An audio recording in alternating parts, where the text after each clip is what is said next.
अभी मैं आप लोगों के सामने उपशास्त्री कक्षा में हूँ। मूल चिंतामणि पढ़ाने जा रहा हूँ। इसमें संस्कार प्रकरण में को प्रारंभ करना है। तो जैसा कि संस्कार प्रकरण में सामान्य रूप से संस्कार किसे कहते हैं, इसकी सामान्य परिभाषा यह है कि जिन कर्मों के द्वारा मनुष्य विशुद्ध होकर निर्वाण अर्थात मोक्ष पद का अधिकारी होता है उन्हें संस्कार कहते हैं। अर्थात अपनी अपनी मर्यादा अपनी अपनी जाति मर्यादा के अनुकूल सामान्य अथवा विशेष वैदिक और अस्मार्थ कर्मों के आचरण से मनुष्य अपने को विशुद्ध मानकर मोक्षाधिकारी होता है। आत्यंतिक सुख स्थान होने के कारण मोक्ष प्राप्ति ही मनुष्य का मुख्य लक्ष्य है। इसलिए मनुष्य मात्र के लिए संस्कार आवश्यक है। वे संस्कार, उन संस्कारों की संख्या मुनियों के मतानुसार 48 हैं, जिनमें 16 महत्वपूर्ण है। उन 48 संस्कारों में गर्भाधान संस्कार का स्थान प्रथम है। सर्वप्रथम गर्भाधान संस्कार ही किया जाता है, इसकी ही आवश्यकता होती है। तो इसे और अन्य जो 48 संस्कार हैं उनका जिक्र पहले के पाठ में हो चुका है। तो आज हम गर्भाधान संस्कार के संबंध में जानकारी प्राप्त करने जा रहे हैं। तो गर्भाधान का मूल कारण स्त्रियों से संबंध है। स्त्री और पुरुष दोनों के समन्वय से गर्भाधान संस्कार किया जाता है। तो स्त्रियों की ऋतुकाल ही गर्भाधान संस्कार का मूल है। अतः ऋतुकाल के संबंध में शुभाशुभ जानने के लिए यह श्लोक प्रस्तुत है। तो आद्यम रजः शुभम मार्ग राधेश फाल्गुने ज्येष्ठ श्रावणयोः शुक्ले सद्वारे सत्तनु दिवा। माघ मार्ग राधेश फाल्गुने ज्येष्ठ श्रावणयोश्च शुक्ले पक्षे सद्वारे सत्तनौ दिवा च आद्यम रजः शुभम भवति। आद्यम रजः मतलब हुआ कि प्रथम रजो दर्शन ऋतुकाल का प्रारंभ होने को रजो दर्शन, रज का प्रथम दर्शन रजो दर्शन कहलाता है। ऋतुकाल जब स्त्री पहले बार ऋतुमती होती है तभी वह गर्भाधान होने योग्य समझी जाती है।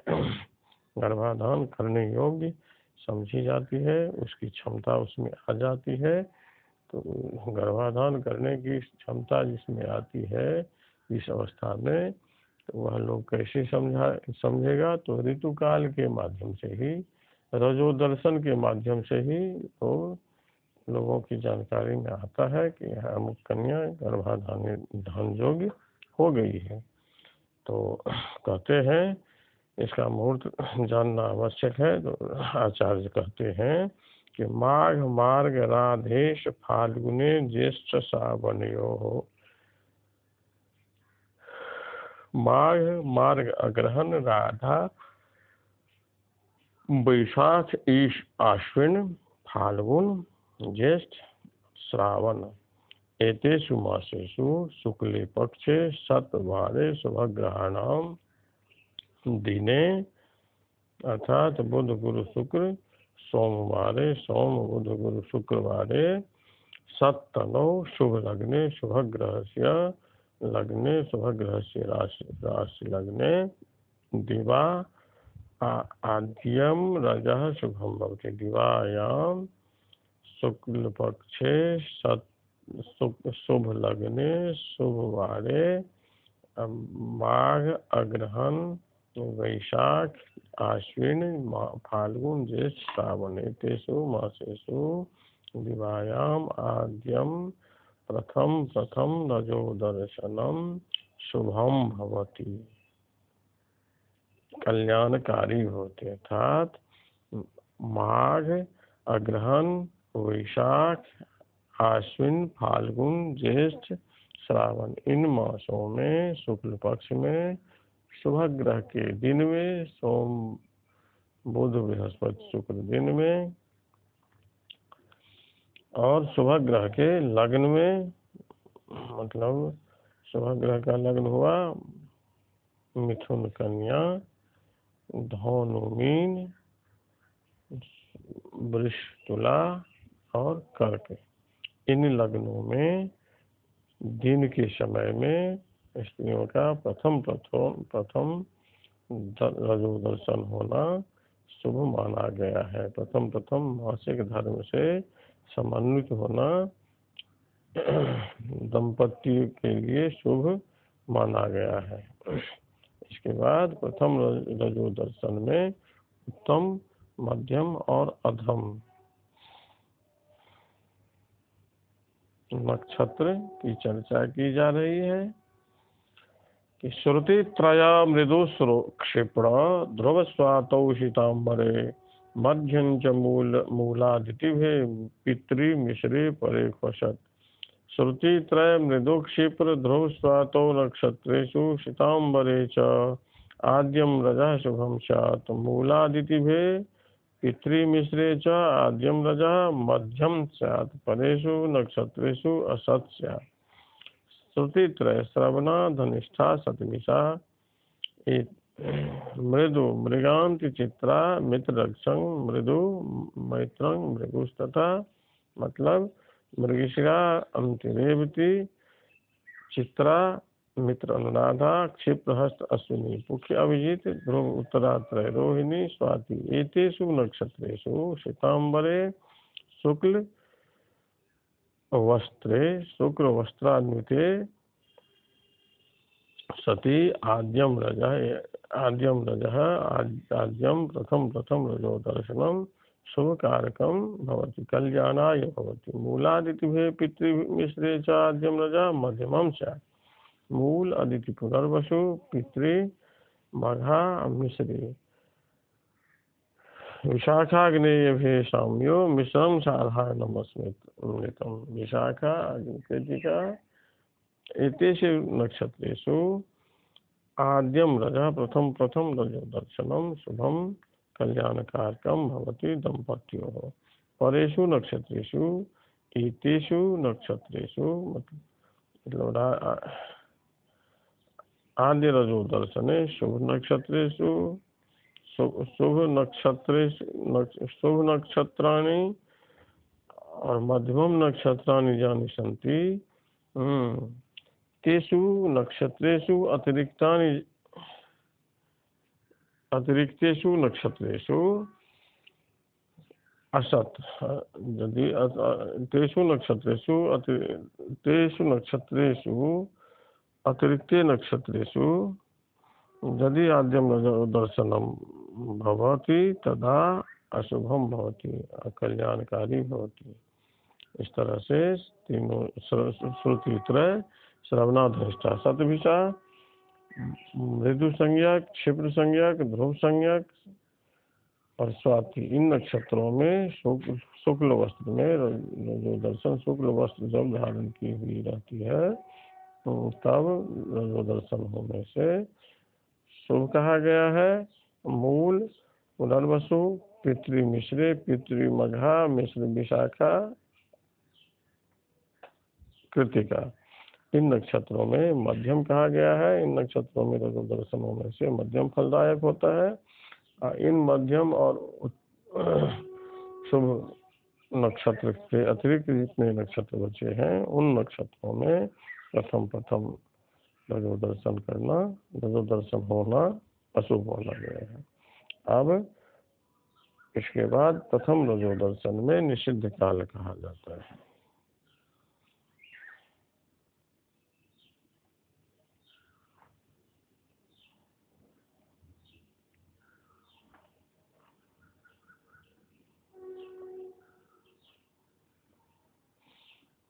तो भद्रा निद्रा संक्रमे दर्श रिक्ता संध्या षष्ठी द्वादशी वैद्युतीषु रोगेष्टम्यां चंद्र सूर्यो पुरागे पाते चाद्यंगो दजो दर्शनम सत।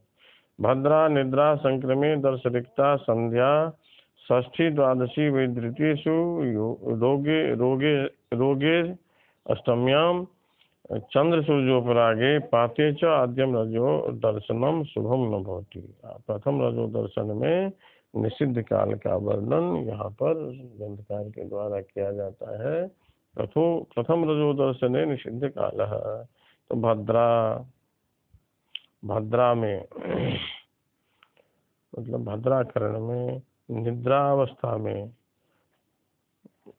जब स्त्री निद्रा अवस्था में रहती है उस समय में संक्रांति के दिन में, दर्श अमावस्या की तिथि में, रिक्ता तिथि में, चौथनमी चतुर्दशी में, संध्या के समय, षष्ठी द्वादशी इन तिथियों में, वैधृत योग में रोगेशु जब स्त्री व्याधित रहती, व्याधि युक्त होती है, रोगी बीमार रहती है, उस समय में फिर अष्टमी तिथि में, चंद्रमा और सूर्य के ग्रहण के समय में, पात योग में,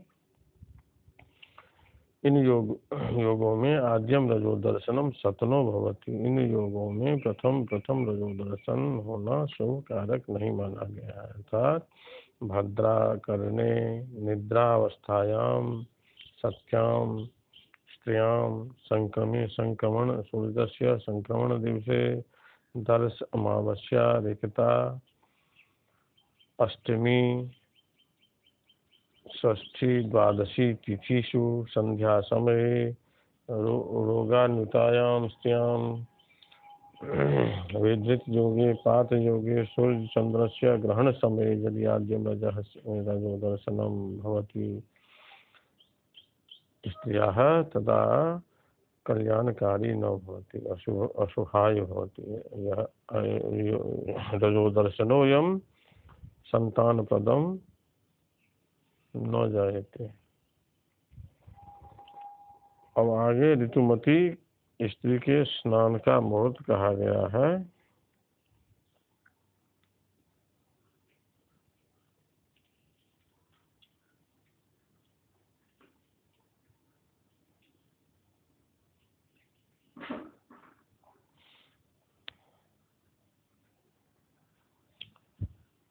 हस्ता नीलाश्विमृगमैत्र वसुध्रुवाख्यैः शाक्रान्वितैः शुभतिथौ शुभवासरे च स्नायादथार्तवती मृगपौष्णवायु हस्तास्मिधातृभिरगं लभते च गर्भम्।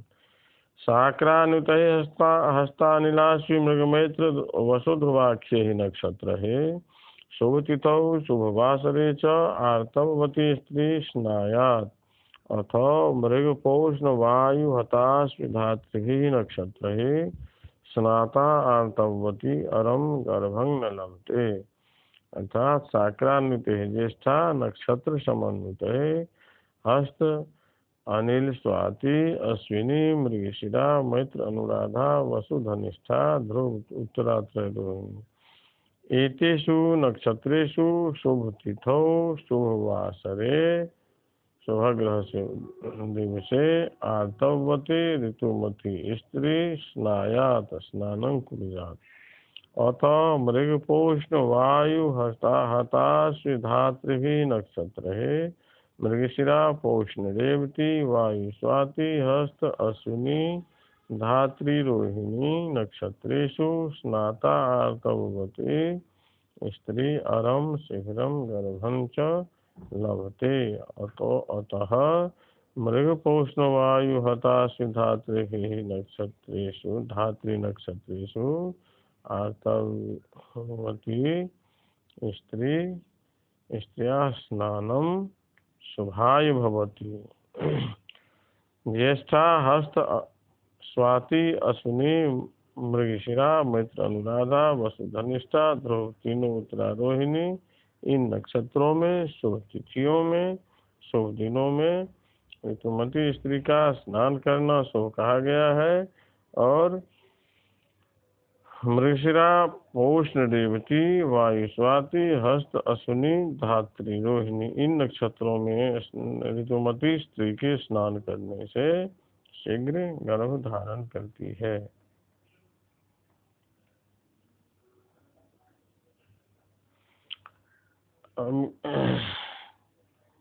गर्भाधान में निषिद्ध समय बतलाया गया है।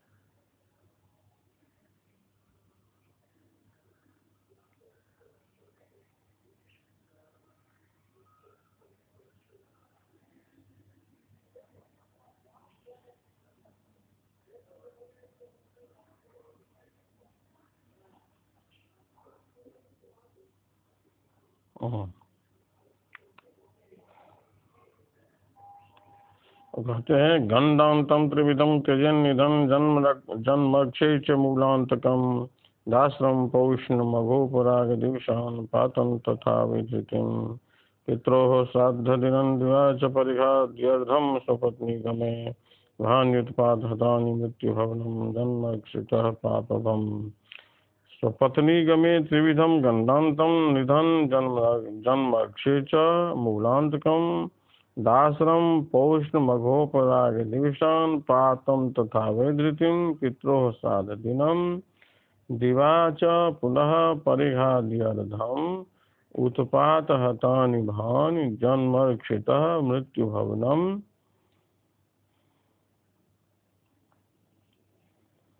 पापभम एतानि त्यजेत, अर्थात स्वपत्नी गमे रजोदर्शनात् परम रजोदर्शनानंतरम स्वपत्नी गमे स्त्री संगमे त्रिविधम गंडांतम नक्षत्र गंडांतम लग्न गंडांतम तिथि गंडांतम जन्म अक्षम जन्म नक्षत्रम निधन तारा मूलांतकम मूल नक्षत्रम रेवती नक्षत्रम दास्र अश्विनी नक्षत्रम पौष्ण रेवती मूलांतकम मूल नक्षत्रम अंतकम भरणी नक्षत्रम दास्र अश्विनी नक्षत्रम पौष्ण रेवती नक्षत्रम मघा उपराग दिवसान ग्रहण दिवसान पात अवैधृति योगम पित्रोः श्राद्ध दिनम और दिवा पुनः परिघ योगम परिघादि अर्धम परिघ योगस्य पूर्वार्धम उत्पात हतानि नक्षत्राणि उत्पात समन्वितानि नक्षत्राणि येषु नक्षत्रेषु त्रिविधोत्पातेषु कोऽपि उत्पातः स्यात् तत् नक्षत्रम एतानि नक्षत्राणि जन्मक्षितः मृत्युभवनम जन्म नक्षत्र जन्मक्षितः जन्मराशितः अष्टम भवने पापभम पापलग्नम एतानि सर्वाणि परित्यजेत गर्भाधाने स्त्री संग में एतानि सर्वाणि परित्यजेत मतलब हुआ कि रजोदर्शन के बाद स्त्री संगम करने के लिए इन सबों का परित्याग करना चाहिए। किन किन चीजों का परित्याग करना चाहिए? तो तीनों गंडांत तिथि गंडांत लग्न गंडांत और नक्षत्र गंडांत निधन तारा जन्म नक्षत्र मूल भरणी दासर अश्विनी पोष्ण रेवती मघा इन नक्षत्रों को त्यागना चाहिए। उपराग दिवसान ग्रहण के दिवस को ग्रहण दिन स्त्री संगम नहीं करना चाहिए। पात वैधृति योग को त्यागना चाहिए। पित्रोः श्राद्ध दिनम पिता के श्राद्ध दिवस में ये सब काम नहीं करना चाहिए, दिन में यह काम वर्जित है।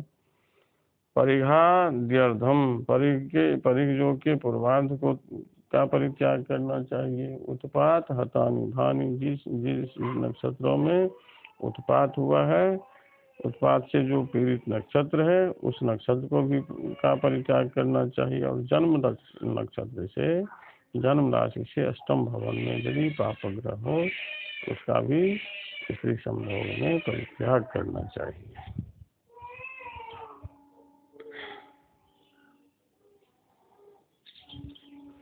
अब आगे का श्लोक है, भद्रा षष्ठी पर्व रिक्ता से संध्या भौमार कारकी नादि रात्रि चतस्रः गर्भाधानं त्रित्वरन्वर्क मैत्र ब्राह्मण स्वाति विष्णु वैष्णव भूतेश। आगे का श्लोक है,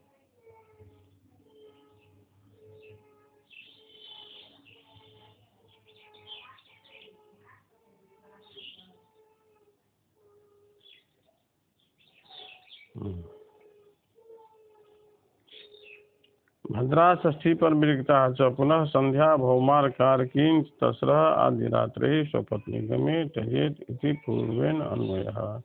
अतः त्र्युत्तरन वर्ग मैत्र ब्राह्मण स्वाति विष्णु वस्वम भूपि नक्षत्रे गर्भाधानम सत भवति। अर्थात भद्रा तिथि, भद्रा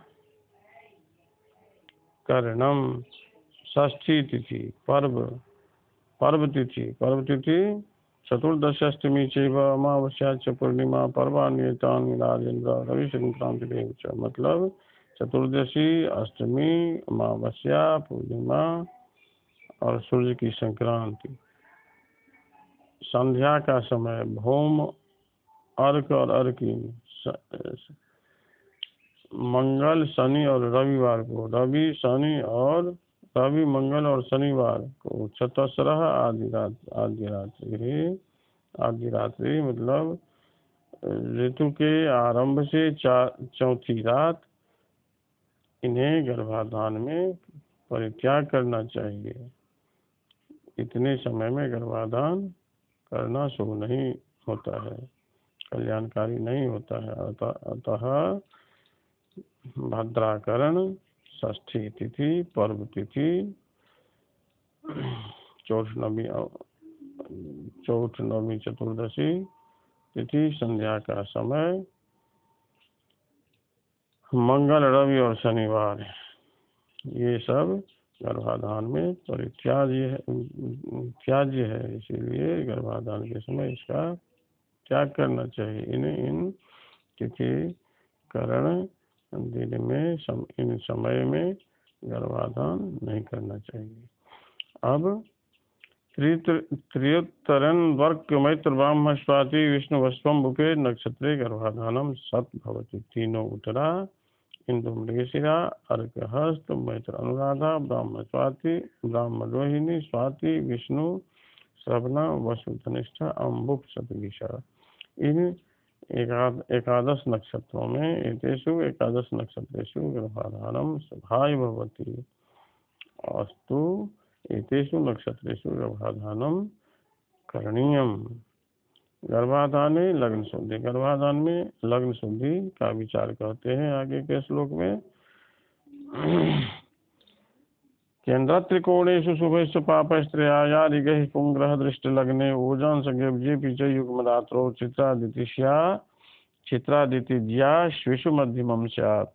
शुभैः केन्द्र त्रिकोणेषु स्थितैः पापैः त्रयायादिगैः पुंग्रह दृष्टि लग्ने अब्जे ओजांसगे अपि च युग्मरात्रौ गर्भाधानं सत् स्यात्। चित्रादित्या श्वेषु चित्रादित्या श्वेषु गर्भाधानं मध्यमं स्यात्। शुभैः केन्द्र त्रिकोणेषु, शुभग्रहाः केन्द्र त्रिकोणेषु प्रथम चतुर्थ पंचम सप्तम नवम दशम भावेष्वन्यतमे भावेषु एतेषु भावेषु स्थितैः शुभैः और तथा त्रयायारिगैः पापैः जन्म लग्नात् तृतीय षष्ठ और एकादश भावेषु पापग्रहाः अवस्थिताः भवेयुः। पुंग्रह दृष्टि लग्ने लग्नोपरि पुरुषग्रहस्य दृष्टिः स्यात्। अब्जे वजांसगे चंद्रस्य नवमांशे, चंद्रः ओजांसगे मतलब विषम राशे न वंशे चंद्र स्यात् अयुग्म रात्रौ समरात्रौ गर्भाधानम सत् स्यात् समरात्रौ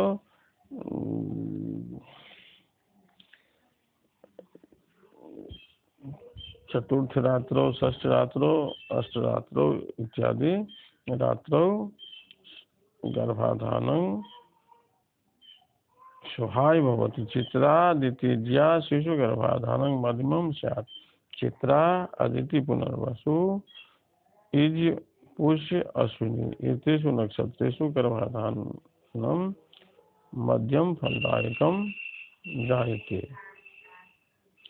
इस तरह से ऋतुकाल के संबंध में शास्त्रकार के द्वारा ऋतुकाल में अवस्थित शुभाशुभ समय का वर्णन ग्रंथकार के द्वारा यहाँ पर किया गया और गर्भाधान से संबंधित समय की भी चर्चा यहाँ पर की गई है।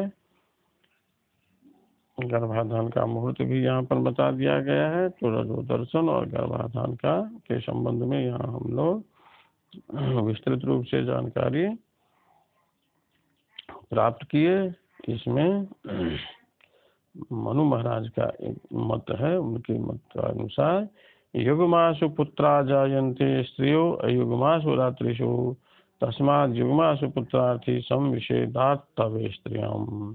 मनु महाराज कहते हैं कि रजोदर्शनानंतर युग्म रात्रियों में स्त्री संगम करने से गर्भाधान करने से पुत्र की उत्पत्ति होती है। अयुग्मासु रात्रिषु विषम रात्रियों में स्त्री संगम करने से स्त्री की कन्या की उत्पत्ति होती है। अस्तु पुत्र की अभिलाषा रखने वाले पुरुष युग्म